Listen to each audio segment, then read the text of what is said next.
আজকের এই সাংবাদিক সম্মেলনে স্বাগত জানাই। আজকের এই সাংবাদিক সম্মেলনে উপস্থিত আছেন প্রাক্তন সাংসদ শ্রী রেবতী ত্রিপুরা মহোদয়, উপস্থিত আছেন আমাদের মুখ্য প্রবক্তা শ্রী সুব্রত চক্রবর্তী মহোদয়। প্রথমে আমি সুব্রত চক্রবর্তী মহোদয়কে অনুরোধ করছি আজকের সাংবাদিক সম্মেলনের বিস্তারিত তথ্য আপনাদের সামনে তুলে ধরার জন্য। সকল সাংবাদিক বন্ধুদের অনেক অনেক শুভেচ্ছা, শুভ অপরাহ্ন। আজকের এই সাংবাদিক সম্মেলনে আমাদের মধ্যে উপস্থিত রয়েছেন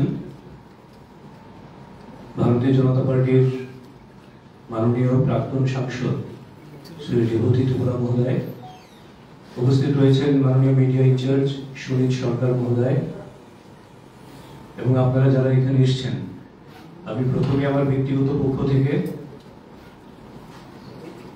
আপনাদের সবাইকে আন্তরিক শুভেচ্ছা এবং স্বাগত জানাই। আমরা অবগত আছি সবাই, গতকাল ত্রিপুরার পবিত্র বিধানসভায় ভারতীয় জনতা পার্টির 2.0 সরকারের, রাজ্য সরকারের 2025-26 অর্থবর্ষের বাজেট পেশ করা হয় এবং সেই বাজেট অধিবেশন চলাকালীন প্রথম দিনেই রাজ্যের মাননীয় মুখ্যমন্ত্রী অধ্যাপক ডক্টর মানিক সাহা মহোদয় রাজ্যের সকল কর্মচারী পেনশনারদের জন্য 3% ডিএ ডিআর ঘোষণা করেন। এই ঐতিহাসিক বাজেটের জন্য এবং এই ডিএ ডিআর ঘোষণার জন্য ভারতীয় জনতা পার্টি ত্রিপুরা প্রদেশের পক্ষ থেকে তথা রাজ্যবাসীর পক্ষ থেকে আমরা রাজ্য সরকারকে, সরকারের মাননীয় মুখ্যমন্ত্রী, মাননীয় অর্থমন্ত্রী সহ অন্যান্য মন্ত্রী পরিষদ যারা রয়েছেন সবাইকে আন্তরিক শুভেচ্ছা এবং অভিনন্দন জানাই, ধন্যবাদ জ্ঞাপন করছি আমরা একটা সর্বস্পর্শী, সর্বব্যাপী, অন্তর্ভুক্তিমূলক এবং মানবিক বাজেট পেশ করার জন্য। আমরা দেখেছি এবছরের যে বাজেট পেশ করা হয়েছে, বাজেটের অর্থ বরাদ্দ রয়েছে 32,423.44 কোটি টাকা, যা বিগত অর্থবর্ষের বাজেটের চাইতে 4,618 কোটি টাকা বেশি। এবং সবচাইতে গুরুত্বপূর্ণ বিষয় যেটা, 2017-18 সালে যখন শেষবার এ রাজ্যে যারা শোষণ করেছিল রাজ্যটাকে, যারা নৈরাজ্য কায়েম করেছিল, সেই বামফ্রন্ট তথা সিপিএম এর যে বাজেট পেশ হয়েছিল তার পরিমাণ ছিল 15,956 কোটি টাকা। অর্থাৎ বিগত 7 বছরে ভারতীয় জনতা পার্টির নেতৃত্বাধীন ত্রিপুরা সরকার, মাননীয় মুখ্যমন্ত্রী অধ্যাপক ডক্টর মানিক সাহাজির নেতৃত্বে 7 বছরের মধ্যে ত্রিপুরার বাজেট বরাদ্দকে 103 গুণ বাড়িয়ে দিয়েছে, যেটা রাজ্যের জন্য একটা নতুন ইতিহাস, রাজ্যের অর্থনৈতিক সমৃদ্ধি, প্রবৃদ্ধি, তার জন্য একটা নতুন ইতিহাস রচিত হয়েছে। এবং এই বাজেটের সবচেয়ে গুরুত্বপূর্ণ একটা বিষয় যেটা, সেটা হচ্ছে মূলধন যেটা রয়েছে, মূলধন ব্যয়, সেটার পরিমাণ 19.14% বাড়ানো হয়েছে এবং তা বেড়ে তার পরিমাণ দাঁড়িয়েছে 7,903 কোটি টাকা। এবং এই মূলধন ব্যয় হচ্ছে একটি রাজ্যের অর্থনীতির মূল ভিত্তি, যার উপর নির্ভর করে আগামী দিনের সমস্ত পরিকল্পনা এবং আগামী দিন সরকার কোন দিশায় চলবে। সেক্টর ওয়াইজ আমরা যদি দেখি, আপনারা লক্ষ্য করেছেন ত্রিপুরা রাজ্যের স্বাস্থ্য ক্ষেত্রে অসাধারণ একের পর এক নতুন নতুন পালক যুক্ত হচ্ছে, যাতে করে স্বাস্থ্য পরিষেবাকে সর্বব্যাপী এবং সর্বস্পর্শী করা যায় এবং আধুনিক চিকিৎসা পরিষেবা কি করে দেওয়া যায় মানুষকে, তার লক্ষ্যে কাজ করছেন। এবং সেই লক্ষ্যে আরো একটি নতুন প্রস্তাব যে বাজেটে রয়েছে, সেটা হচ্ছে সরকার আগরতলায় 100 শয্যা বিশিষ্ট একটি রিজিওনাল ইনস্টিটিউট অফ অপথ্যালমোলজি বা টারশিয়ারি আই কেয়ার হাসপাতাল স্থাপন করতে চলেছেন, যা রাজ্যের চিকিৎসা জগতে আরো একটি নতুন পালক যুক্ত করলো এবং সেই সঙ্গে বিভিন্ন জায়গায় প্রাথমিক স্বাস্থ্য কেন্দ্র গড়ে তোলা, প্রাথমিক স্বাস্থ্য কেন্দ্রকে আরো আপগ্রেড করা এবং জেলা হাসপাতালগুলিতে আরো নতুন নতুন পরিষেবা ইত্যাদি বিষয়গুলি তো রয়েছে। তো এই যে চক্ষুর বিষয়ে যে নতুন সিদ্ধান্ত যেটা রাজ্য সরকার নিয়েছেন, আমার মনে হয় এটা দুই দিক থেকেই সম উপযোগী। কারণ রিজিওনাল ইনস্টিটিউট অফ অপথ্যালমোলজি, এই যে আই কেয়ার সেন্টার হাসপাতাল স্থাপন, এই স্থাপনে রাজ্যের মানুষ যেমন উপকৃত হবে, বিরোধীরা যাদের চোখে ছানি পড়েছে এই উপকারের অংশীদার তারাও সমানভাবে হবেন। কারণ তারা তো উন্নয়নযোগ্য দেখতে পান না, তাদের চশমা বদলাতে হলে সেটা বদলানোর কাজেও এই হাসপাতাল তাদেরকে যথারীতি পরিষেবা দেবে। সেই সঙ্গে আমরা লক্ষ্য করেছি রাজ্যের জনজাতিদের উন্নয়নের জন্য রেকর্ড পরিমাণ টিটিএডিসির উন্নয়নে 860.28 কোটি টাকা সর্বোচ্চ বরাদ্দ আজ পর্যন্ত, এবং সেই সঙ্গে জনজাতিদের সাংস্কৃতিক বাদ্যযন্ত্র প্রশিক্ষণ তাকে বাঁচিয়ে রাখার জন্য সুপার 100 প্রকল্পে জনজাতিদের নিট, জেই সহ ইউপিএসসির কোচিং এর জন্য কিংবা অন্যান্য প্রকল্পে ব্যাপক পরিমাণ অর্থ বরাদ্দ করা হয়েছে। সবচেয়ে গুরুত্বপূর্ণ যেটা ট্রাইবাল সাব প্ল্যানে, যার অধিকাংশ টাকাটাই শুধুমাত্র এডিসি এরিয়াতে ব্যয় হয়, সেখানে 7,148 কোটি টাকার বরাদ্দ রয়েছে, যেটা একটা নতুন ইতিহাস। এবং আমরা যেটা বলি যে সমতল এবং পাহাড় উন্নয়নের সমান তালে এগিয়ে যাবে, সেই লক্ষ্যমাত্রা পূরণে এই বরাদ্দ সহযোগিতা করবে। সেই সঙ্গে সংখ্যালঘু অধ্যুষিত যে সমস্ত গ্রামগুলি রয়েছে আমাদের, সেখানেও পরিকাঠামো নির্মাণ, তার জন্য 25 কোটি টাকা, এবং সেই জন্য এবং তার উন্নয়ন কাজের জন্য 25 কোটি টাকা, এবং প্রি পোস্ট ম্যাট্রিক স্টাইপেন্ডের জন্য 9.35 কোটি টাকার বরাদ্দ রয়েছে। আমরা শুধুমাত্র সবকা সাথ সবকা বিকাশ আমাদের স্লোগান নয়, সেটা বহুবার বলেছি, এটা আমাদের মূল মন্ত্র, বিজেপির কর্মধারা এটা, সবকা সাথ সবকা বিকাশ সবকা বিশ্বাস সবকা প্রয়াস। তার জন্য প্রত্যেকটা অংশ কি করে অনেক বেশি মাত্রায় তাদের কথা ভেবে এই বাজেট নির্মাণ হয়েছে। এবং এই বাজেটের সবচেয়ে উল্লেখযোগ্য আরো দুই একটি বিষয় যদি বলি, আমরা বরাবর মাতৃশক্তির উন্নয়নে তাদেরকে আরো কি করে সশক্ত করা যায়, আর্থিকভাবে সামাজিকভাবে তাদের নিরাপত্তাকে সুনিশ্চিত করা যায়, তার লক্ষ্যে ভারতীয় জনতা পার্টি ত্রিপুরা প্রদেশের সরকার এবং যশস্বী প্রধানমন্ত্রী নরেন্দ্র মোদীজির নেতৃত্বে দিল্লিতে সরকার চলছে।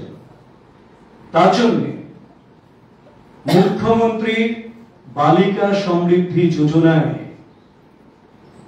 অন্ত্যোদয়ভুক্ত পরিবারে কোন কন্যা সন্তানের জন্ম হলে 50,000 টাকা তার জন্য বন্ড হিসেবে সরকার দেবেন, যেটা ওই কন্যা সন্তানের বয়স যখন 18 বছর হবে তখন তার উচ্চশিক্ষা হোক, বিবাহ হোক কিংবা অন্যান্য তার সমৃদ্ধির জন্য, তার আত্মনির্ভরতার জন্য যেভাবে চাইবে সেই পরিবার সেই অর্থটা ব্যয় করতে পারবেন। এই বিষয়টাকেও অত্যন্ত মানবিক দৃষ্টিভঙ্গি দিয়ে আমাদের মাতৃশক্তিকে জাগরিত করার জন্য, তাদের সুরক্ষিত রাখার জন্য, ভবিষ্যৎ নিরাপত্তার জন্য রাজ্য সরকার এটি করেছেন। এটি একটি অবিস্মরণীয় সিদ্ধান্ত, আমরা অবশ্যই বলবো। এবং সেই সঙ্গে বহু ক্ষেত্রে আপনারা অবগত আছেন, এখনো কিছু কিছু পরিবার তো রয়েছেন যারা গরিব পরিবার রয়েছে, এখনো যারা হয়তো পিজিভুক্ত পরিবার, তাদের ক্ষেত্রে কন্যা সন্তানের বিবাহের সময় একটি সমস্যা হয়, আর্থিক সমস্যা। সেই জন্য মাননীয় মুখ্যমন্ত্রীর নেতৃত্বে মাননীয় অর্থমন্ত্রী রণজিৎ সিংহ রায় মহোদয় এই বাজেটে তাদের বিবাহের জন্য 50,000 টাকা করে অর্থের সংস্থান রেখেছেন, এবং এই টাকাটা ব্যয় করবেন এসডিএম এর মাধ্যমে, যেখানে গণবিবাহ আয়োজন করে এসডিএম যাদের দুস্থ পরিবার রয়েছে, আর্থিকভাবে পিছিয়ে পড়া পরিবার রয়েছে, তাদেরকে 50,000 টাকা করে প্রতি পরিবার এই সরকার তাদেরকে সাহায্য সহযোগিতা করবে। শিক্ষা ক্ষেত্রে কিংবা যুব কল্যাণ ক্রীড়া ক্ষেত্রে অনেকগুলি গুরুত্বপূর্ণ সিদ্ধান্ত নেওয়া হয়েছে। আমবাসা, কাকরাবন, করবুকে নতুন ডিগ্রি কলেজ স্থাপনের উদ্যোগ গ্রহণ করা হয়েছে। আমাদের রাজ্যে কোনো মহিলা বিশ্ববিদ্যালয় নেই।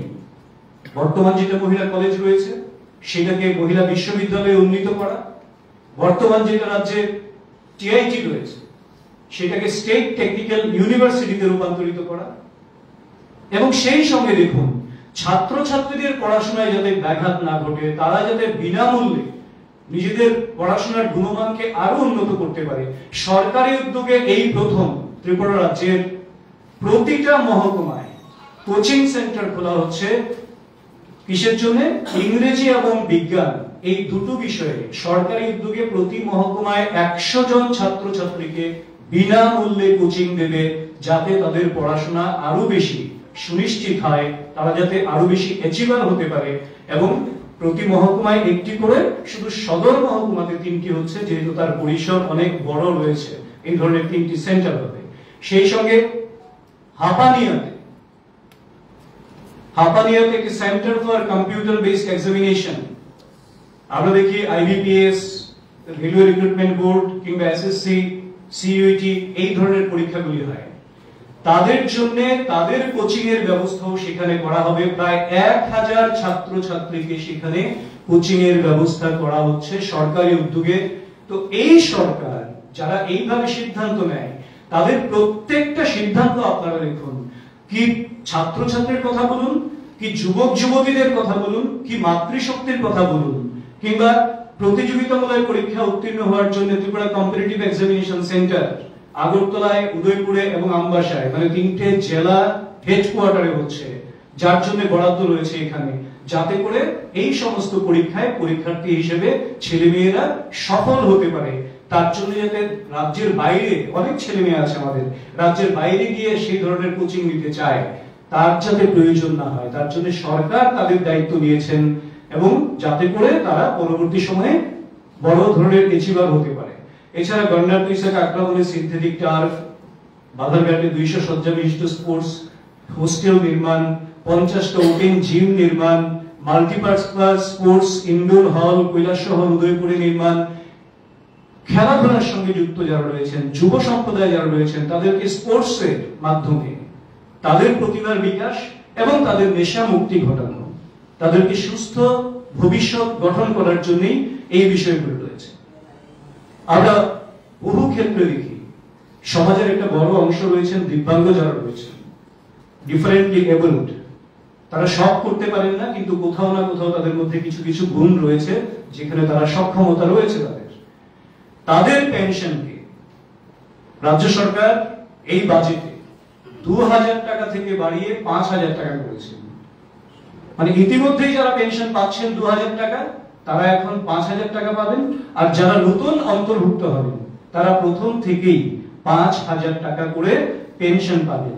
এবং তারা যেহেতু সবার সঙ্গে মিশতে পারেন না, তাদের মধ্যে নিজস্ব একটা মিলমিশ রয়েছে, তাদেরও তো একটা জীবন রয়েছে, তাদেরও এন্টারটেইনমেন্টের একটা দরকার রয়েছে, তাদের মানসিক বিকাশে, মানসিক প্রশান্তির জন্য একটা বিনোদন কেন্দ্র রাজ্য সরকার তৈরি করতে চলেছে আগরতলায়, যার জন্য সুনির্দিষ্টভাবে অর্থ বরাদ্দ রয়েছে, যেখানে তারাই তাদের সঙ্গে ইন্টারেক্ট করবেন, কথা বলবেন, খেলাধুলা করবেন, এবং সেটা সম্পূর্ণ সরকারি নিয়ন্ত্রণে, সরকারি সিকিউরিটিতে, সরকারিভাবে নিয়ন্ত্রিত হবে সেটা।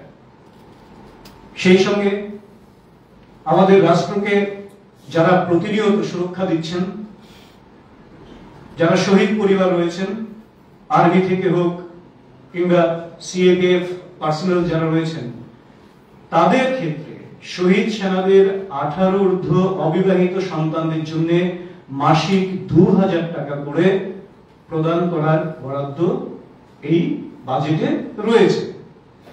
ঠিক তেমনি কৃষকদের সমৃদ্ধির জন্য, কৃষকদের জন্য রাজ্য সরকার বহুমুখী পরিকল্পনা নিয়ে কাজ করছেন, সেগুলি আপনাদের জানা আছে। এই বাজেটে যেটি বিশেষ উল্লেখযোগ্য রয়েছে, মুখ্যমন্ত্রী শস্য শ্যামলা যোজনায়, যাতে করে উন্নত ফলনশীল, উচ্চ ফলনশীল জাতের ফসল চাষ তারা করতে পারেন, যাতে তাদের লাভ অনেক বেশি হয়, অনেক বেশি অর্জন করতে পারেন, সেই জন্য তার জন্য অর্থ বরাদ্দ এখানে রয়েছে। তাছাড়া মৎস্য চাষ থেকে শুরু করে সমস্ত জায়গায় এখানে কিন্তু নতুন নতুন অনেক প্রস্তাব রয়েছে। ইনফ্রাস্ট্রাকচার বরাবর রাজ্য সরকার যখন থেকে রাজ্যে 2018 সালে সরকার প্রতিষ্ঠিত হয় বিজেপির, ইনফ্রাস্ট্রাকচারকে টপ প্রায়োরিটি দেওয়া হয়েছে। সে রেলওয়ে হোক, হাইওয়ে হোক কিংবা এয়ারওয়েজ হোক, অন্যান্য ক্ষেত্রে। এবারও 5টি নতুন মোটর স্ট্যান্ড নির্মাণ, 2টো ফ্লাইওভার, একটি আগরতলা একটি উদয়পুরে। এবং সেই সঙ্গে আমরা যেটাকে দেখি যে 2018 সালের আগে রাজ্যে পানীয় জলের সংযোগ ছিল 3.18%। 100% বাড়িতে পানীয় জল সংযোগের জন্য এই বাজেটে, এই অর্থবর্ষে 568টি গভীর নলকূপ, 1114টি ক্ষুদ্র গভীর নলকূপ, 284টি ইনোভেটিভ প্ল্যান্ট এবং 3টি সারফেস ওয়াটার ট্রিটমেন্ট প্ল্যান্ট নির্মাণ হতে চলেছে। দেখুন, আমি যে মানবিক সরকার বলছি, আমাদের বহু লোক, যেহেতু আগরতলা রাজধানী, ত্রিপুরার বহু প্রান্ত থেকে ছেলে মেয়েদের পড়াশোনার জন্য, চিকিৎসার জন্য, বিভিন্ন কারণে একদিনের জন্য এলেন, দেরি হয়ে গেল, যেতে পারছেন না, এখানে কোথায় থাকবেন জানেন না, ঠিকানা নেই, তাদের জন্য ভারত মাতা ক্যান্টিন চালু করতে চলেছেন রাজ্য সরকার, যাতে করে বিভিন্ন জেলা থেকে যারা আসছেন নাগরিকরা, তারা সুলভ মূল্যে সেখানে থাকতে পারেন, রাতের আহার পেতে পারেন এবং সম্পূর্ণ নিরাপদে তারা যাতে সেখানে রাত্রি যাপন করতে পারেন, তার সম্পূর্ণ ব্যবস্থা রাজ্য সরকার করছেন। এত কিছু নতুন প্রস্তাবের পরও সমাজের সর্বস্পর্শী সব অংশ, ডিপার্টমেন্টগুলির কথা আমি বললাম না, এখানে প্রত্যেক ডিপার্টমেন্টের জন্য বাজেট 9.5% থেকে শুরু করে 16% পর্যন্ত বৃদ্ধি পেয়েছে, বিভিন্ন ক্ষেত্রে বিভিন্ন রকম, যেখানে যেটা প্রয়োজন।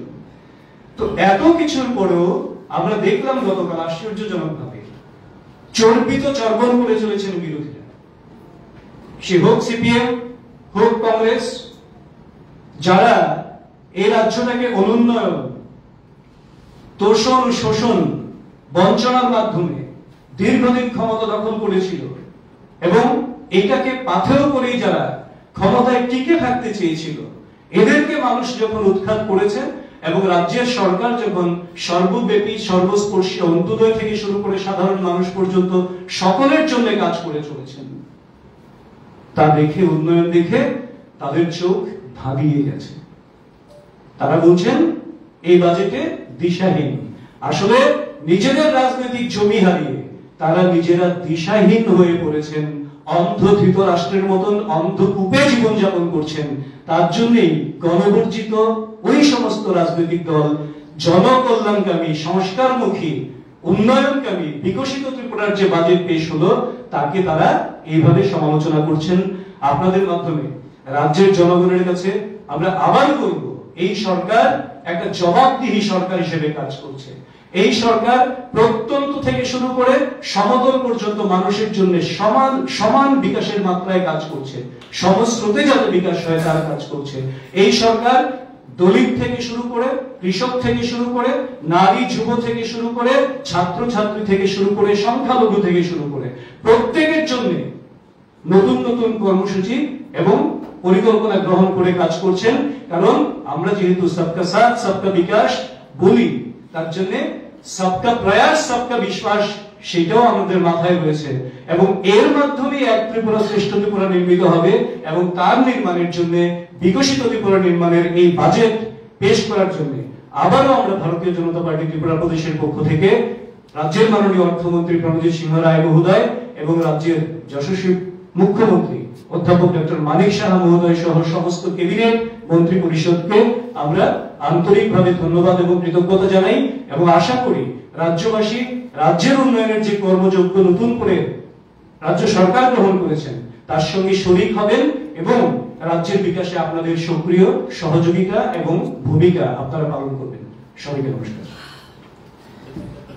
আপনাদের যদি কোনো প্রশ্ন থাকে? আচ্ছা, অন্য প্রশ্নের সম্প্রতি তীব্রামথা, আপনাদের শরীর দল তীব্রামথা যে যুব সংগঠন রয়েছে স্টুডেন্ট ফেডারেশন, তারা যে রোমান স্ক্রিপ্টের দাবিতে বিভিন্ন জেলাতে, মহকুমাতে রাস্তা অবরোধ করছে, এমনকি অ্যাম্বুলেন্সও আটকে দিচ্ছে। সেই ক্ষেত্রে বিজিবি স্পষ্টীকরণ কি রয়েছে যদি একটু বলেন।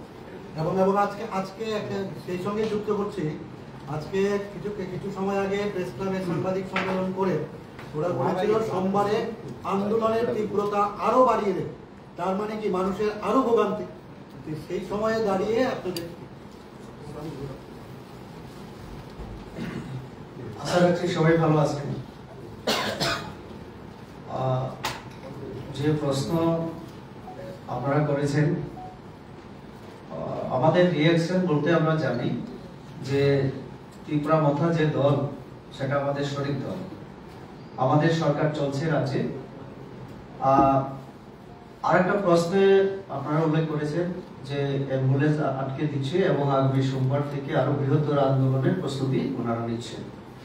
আমি মনে করি আন্দোলন গণতান্ত্রিক অধিকার আমাদের, কিন্তু এই জিনিসটা আমাদের খেয়াল রাখা দরকার যাতে সাধারণ মানুষ, অন্তত রোগী, ছাত্রছাত্রী, বয়স্ক লোক, তাদের যেন কষ্ট না হয়।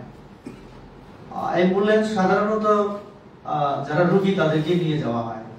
আমরা সাধারণত যেটা দেখি অ্যাম্বুলেন্স পরিষেবা এটা ধর্মঘট, স্ট্রাইকের আওতার বাইরে রাখা হয়।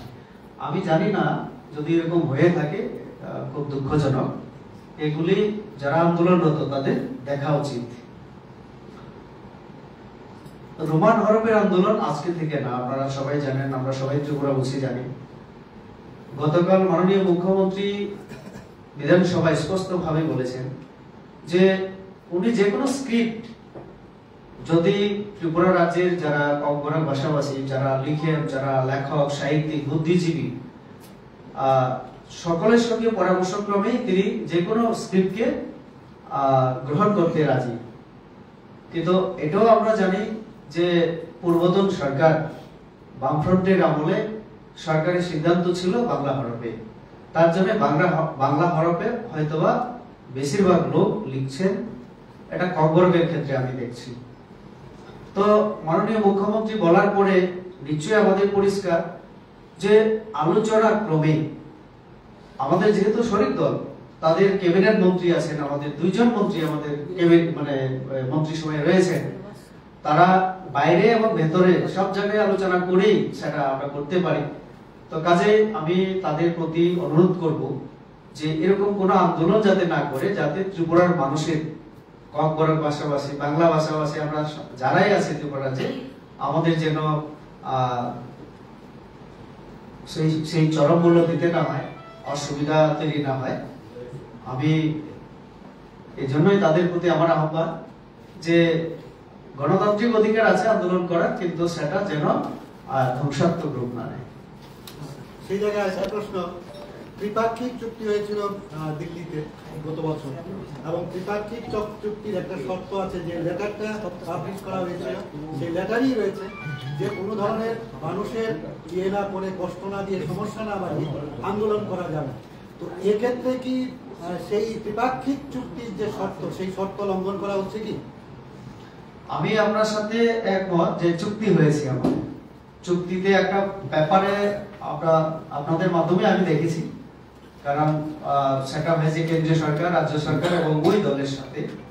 তো পত্রপত্রিকায় আপনাদের মাধ্যমে আমরা যেটা দেখেছি সেটাই আমি জানি যে সেখানে অলিখিতভাবে হয়তোবা ছিল যে আন্দোলন করতে গেলে কিছু নিয়ম কানুন মেনে তাদেরও করতে হবে। তার জন্যই 6 মাস পর্যন্ত তারা আন্দোলনও করেনি, কিন্তু এখন দেখছি তারা বিভিন্ন ইস্যুকে কেন্দ্র করে আন্দোলনে যাচ্ছে। সেটা আমি পরিষ্কার বলতে পারবো না। আপনারা যদি ওই দলের যারা নেতৃত্ব তাদেরকে যদি জিজ্ঞেস করেন তাহলে ওনারাই পরিষ্কার করে বলতে পারবেন। চুক্তি রূপায়িত হোক সেটা আমি বলতে পারি একজন জনজাতি হিসাবে, কারণ আমাদের কেন্দ্রীয় সরকার জনজাতিদের কল্যাণে এবং আমাদের রাজ্য সরকার মাননীয় মুখ্যমন্ত্রী ডক্টর মানিক শাহের নেতৃত্বে আমরা বরাবর সচেতন এবং আমরা চেষ্টা করছি। আমাদের আপনারা সুব্রত রায় এতক্ষণ যে বাজেটের উপরে আলোচনা রাখলেন, সেখানে দেখেছেন জনজাতিদের জন্য এবং পিছিয়ে পড়া মাইনরিটি থেকে শুরু করে মহিলা, সব অংশের মানুষের জন্য, কৃষক থেকে শুরু করে আমরা চেষ্টা করছি। বাজেট বরাদ্দ যেমন বাড়ানো হয়েছে, নতুন নতুন পরিকল্পনা হাতে নেওয়া হয়েছে, যদিও তারপরেও আমাদের বিরোধীরা বলবে অনেক কিছু দিশাহীন, অনেক কিছু যারা নিজেরাই দিশাহীন। তো সেটাই আমি বলবো যে বাস্তবায়ন তাড়াতাড়ি হোক চুক্তি। আমরা বিজেপির তরফ থেকেও জনজাতির মোর্চার তরফ থেকে অনেক আগে, চুক্তির অনেক আগে আমরা বিভিন্ন সময় বিভিন্নভাবে আমাদের কথাগুলি আমরা উপস্থাপন করেছি। এডিসির উন্নয়নের ব্যাপারে, এডিসির আর্থিক ক্ষমতায়ন, প্রশাসনিক ক্ষমতায়ন, আরো কি করে বিকাশ করা যায়, আমরা আমাদের দলের তরফ থেকে, বিজেপির দলের তরফ থেকে আমরা কেন্দ্রীয় সরকারের কাছে অলরেডি আমরা দিয়ে রেখেছি। আরেকটা বিষয় হচ্ছে যে ওরা রোমান স্ক্রিপ্টে দাবি করছে, অন্যান্য পলিটিক্যাল পার্টিরা এর সমর্থনও করছে। আপনাদের পার্টির কি স্ট্যান্ড, যদি সেই বিষয়টা একটু বলেন। সরকারের চিন্তা ভাবনা করছে, কিন্তু আপনাদের পার্টির কি স্ট্যান্ড, এই রোমান স্ক্রিপ্টকে আপনারা সমর্থন করেন না করেন না? এটা সুব্রতদা বলবেন, যেহেতু পার্টির ব্যাপার। সুব্রতদা একটু একটু একটু একটা বিষয় হচ্ছে, ভারতীয় জনতা পার্টি একটা সাংবিধানিক দল, বিশ্বের বৃহত্তম গণতান্ত্রিক দল, সুশৃঙ্খল দল। ভারতীয় সংবিধানে রোমান স্ক্রিপ্টকে কোথাও নেওয়া যাবে এরকম কোন সংস্থান আছে কিনা তাদেরকে একটু খুঁজে দেখতে হবে, এবং সংবিধান অনুযায়ী যা হওয়ার তাকেই ভারতীয় জনতা পার্টি সমর্থন করবে এবং সেটাই গ্রহণ করবে। যেটা সংবিধানে নেই সেই বিষয় নিয়ে ভারতীয় জনতা পার্টি কোনো কথাই বলবে না। একটু একটা প্রশ্ন, বিধানসভা শুরুর আগের দিনে রাত্রিবেলা মুখ্যমন্ত্রীর বাসভবনে আপনাদের শহীদ দল, আইপিএফটি এবং ত্রিপুরা প্রথা, বিজেপি একসঙ্গে মুখ্যমন্ত্রী সকাশে বৈঠকটি হয়েছিল। এরপরের দিনেই আন্দোলন কর্মসূচি তারা হাতে নিয়েছে। সেক্ষেত্রে আপনারা বলছেন চেষ্টা করছেন, আপনারা কি কোথাও ব্যর্থতার প্রমাণ দিচ্ছেন না সেই জায়গাতে? দেখুন, একটা বিষয়, বিধানসভার আগে যখন পরিষদীয় মিটিং হয়, সেই মিটিংটি অবশ্যই বিধানসভায় কি আলোচনা হবে, বাজেট অধিবেশনে কি কি আলোচনা হবে, কোন কোন বিষয়গুলি ইতিবাচক রয়েছে সেইগুলি নিয়ে, এবং একটা স্ট্র্যাটেজিক বৈঠক সেটা হয়, কৌশলগত বৈঠক হয় সেখানে। তো এইটার সঙ্গে ওই বিষয়টার তেমন কোনো সম্পর্ক আছে বলে আমার ব্যক্তিগতভাবে মনে হয় না। যদিও এটা সরকারের বিষয়, এই বিষয়টিতে বিধানসভায় ওই মিটিং এ কি আলোচনা হয়েছিল সেটা রাজ্যের মাননীয় মুখ্যমন্ত্রী মহোদয় রয়েছেন, উনি বলতে পারবেন, এবং কারণ সেটা ওনাদের বিষয়। বাজেটের আগে সেটা একটা ফর্মালিটি, কেন্দ্রীয় বাজেটও আমরা তাই দেখি, মাননীয় প্রধানমন্ত্রীজি একটা বৈঠক করেন অর্থমন্ত্রী সহ বাকি পরিষদীয় মন্ত্রী যারা আছে, এখানেও তাই হয়েছে। এখানে বাকি কি এজেন্ডা ছিল, এই বিষয়টা আলোচনা হয়েছে কিনা সেটা আমাদের জানার কথা নয়। এই ভোগান্তি থেকে রাজ্যবাসী কবে নাগাদ স্বস্তি পেতে পারে, কিছুটা ইঙ্গিত দিতে? এটা যারা ভোগান্তি দিচ্ছে তাদেরকে জিজ্ঞেস করুন কবে নাগাদ স্বস্তি দিতে পারে। আমাদের শরিক দল, আমাদের মাননীয় মুখ্যমন্ত্রী গতকাল বিধানসভায় অলরেডি বলে দিয়েছেন যে ওই চুক্তি অনুযায়ী কি কি সংস্থান রয়েছে সেই ধরনের বিবৃতি একটি তিনি দিয়েছেন। তো এটা সম্পূর্ণ স্পষ্টীকরণ রয়েছে। বাকিটা আমরা শুধু, আমাদের মাননীয় প্রাক্তন সাংসদ রেবতী দাস সঠিক বললেন, আমরা আশা করব তারা একটা দায়িত্বশীল রাজনৈতিক দল হিসেবে, শরিক দল হিসেবে এমন কিছু করবেন না যাতে জনসাধারণের মধ্যে ক্ষোভ সঞ্চারিত হয়, যাতে মানুষের কোনো অসুবিধা হয় বা আমাদের কোনো ক্ষেত্রে চরম মূল্য দিতে হয়, এমন কিছু করবেন না, সেটা আমরা প্রত্যাশা করব। সবাইকে ধন্যবাদ। আপনি কয়েকদিন আগে বিভিন্ন জায়গায় গেছেন, সেখানে মানে যতটুকু ক্যামেরার মধ্যে যতটুকু কথা এসছে, সেখানকার নাগরিকরা বলছেন যে তারা খোঁজ খবর নেওয়ার জন্য কেউ চান। আপনি কতটা স্বীকার করবেন জানি না, আপনি কয়েকটা জায়গায় যাওয়ার পর এমন কথা বলা হয়েছে। এখন কি পূর্ব ত্রিপুরার সাংসদ জনগণের সঙ্গে বিচ্ছিন্ন না জনগণের সঙ্গে আছে বলে আপনি মনে করেন? এই কথা আমি শুনিনি। আমাকে সেদিন জিজ্ঞেস করেছিলেন যে আমার উত্তর ত্রিপুরা জেলায় যাওয়ার উদ্দেশ্য। আমি বললাম এখন তো আমি একজন পার্টির একজন কার্যকর্তা হিসেবে যে কোনো জায়গায় যেতে পারি, যেহেতু আমার প্রশাসনিক দায়িত্ব এখন নেই। তো সেখানে কেউ হয়তো বা প্রশ্ন করেছিলেন বর্তমান সাংসদকে নিয়ে, তো আমি এই কথাই পরিষ্কার বলেছি যে বর্তমান সাংসদের কথা উনি নিজেই বলতে পারবেন, কারণ আমি যতটুকু জানি বিভিন্ন জেলায় যে দিশা মিটিং হয় সেখানে তিনি উপস্থিত হয়েছিলেন এই মাঝখানে। তার বাইরে আমি কিছু বলতে পারবো না, কারণ এটা ওনার কাছ থেকে আপনারা জেনে নিন। না, আমি ওইটা জানছি। আমি জানছি আপনি পার্টির যে মিটিংগুলো করছেন বা মানুষের সঙ্গে দেখা করছেন, তখন মানুষ কি বলছে আপনাকে, এই সাংসদ কি জনগণের কাছে জানতে বুঝতে পেরেছি। আমি যখন যেখানে যাই একজন পার্টির কার্যকর্তা হিসেবে যাই, তো পার্টির কথাই আলোচনা হবে সেখানে, অন্যের কথা জিজ্ঞেস করবে না। আমাদের নাড্ডাজি এই সাম্প্রতিক সফরে কয়েকটা কথা বলে গিয়েছিলেন, আমরা যারা কার্যকর্তা, আমরা যেন জেলাতে প্রবাস করি, মন্ডলে প্রবাস করি, তো সেই হিসাবে আমার যাওয়া। গতকাল আমার গন্ডাছড়ে যাওয়ার কথা ছিল, কিন্তু এই স্ট্রাইকের কারণে আমি যেতে পারিনি, তার জন্য আজকে এখানে। তো সেটা আমরা অনেকেই করে থাকি। তো আমাদের কার্যকর্তাদের সঙ্গে আমাদের সাংগঠনিক ব্যাপারে কথা হয়, তো সেখানে অন্য কোনো প্রশ্ন আসার মানে কোনো প্রশ্নই উঠে। ধন্যবাদ।